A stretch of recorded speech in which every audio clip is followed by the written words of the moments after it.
জাপানিরা একটা জীবন দর্শন মেনে চলে, সেটা হচ্ছে ইকিগাই। অনেক চর্চিত একটা শব্দ বর্তমানে। এর মানে হচ্ছে জীবনের কারণ বা জীবনের বেঁচে থাকার কারণ, যে কারণে আমাদের জীবনকে অর্থপূর্ণ মনে হয়।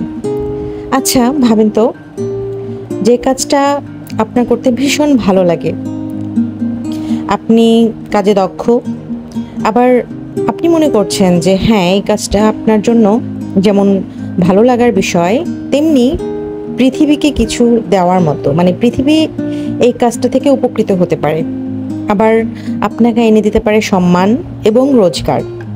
তার মানে ভালো লাগা, দক্ষতা, পৃথিবীর উপকার আর আপনার রোজগার, এই চারটা যখন এক বিন্দুতে মিলিত হবে তখনই সেটাকে বলা হয় ইকিগাই।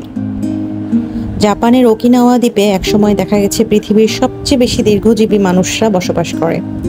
তো তাদেরকে যখন জিজ্ঞাসা করা হয় যে আপনাদের এই দীর্ঘায়ুর রহস্য কী, তখন তারা সহজভাবে উত্তর দেয় যে ইকিগাই আমাদের দীর্ঘায়ুর রহস্য। মানে একটা মানুষ যখন জানে যে জীবনের মানে কি, তখন কষ্ট, একাকিত্ব বা বয়স তাকে দুর্বল করে না। আচ্ছা ভাবুন তো, আমাদের এরকম হয় না আমাদের যে কাজটা করতে খুব ভালো লাগে সেই কাজটা করতে করতে সময়ের হিসাব হারিয়ে ফেলেছি, ক্লান্তি মনে হয় না, কতক্ষণ ধরে কাজ করছি সেই হিসাব করি না, মনে হয় এই তো বসলাম, বা কাজ শেষ করে উঠতে ইচ্ছা করে না। সেটাই সম্ভবত আমাদের প্যাশন। এখন ভেবে দেখার বিষয় হচ্ছে আমি আসলে কোন কাজে স্বাভাবিকভাবে ভালো, আমার প্রতিভা কোথায়, সেটাও কিন্তু ইকিগাইয়ের একটা অংশ। আপনি যে কাজটা মনের বিরুদ্ধে করবেন, সকালবেলা উঠে মনে হবে ওহো এখন একটা বিরক্তিকর কাজে যেতে হবে, সেটা কিন্তু জীবনের শক্তি কমায়, বেঁচে থাকার ইচ্ছা কমায় দেয়। কিন্তু যখন যে কাজটা মনের উৎসাহে করবেন, ভালো লাগবে করতে, সময়ের হিসাব থাকবে না, প্যাশন থাকবে, রোজগার হবে, সব কিছুতেই মানে আপনার ফ্রুটফুল হবে, সেটাই কিন্তু আপনাকে বেঁচে থাকার ইচ্ছা যোগাবে।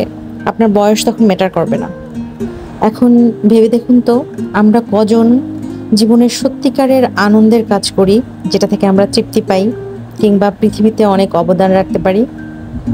হুম, উত্তর খুঁজে পাবো না, তাই না? আমাদেরকে এভাবেই বড় করা হয়েছে। আমরা শুধু রোজগারের জন্য পড়াশোনা করি, রোজগার করব বলে একটা মনের বিরুদ্ধে কাজকে নিয়ে সারা জীবন বেঁচে থাকি, যার কারণে একটা সময় রিটায়ার করার পরেও রিটায়ারমেন্ট করার আগে রিটায়ারমেন্টে চলে যাই। মানে ওই কাজটা করতে আমাদের বোরিং লাগে, কিন্তু যে কাজটা করতে আসলে ভালো লাগে সেটার থেকে কিন্তু কখনো রিটায়ারমেন্ট হবে না, হয় না, সেটা আজীবন করতে ইচ্ছা করবে।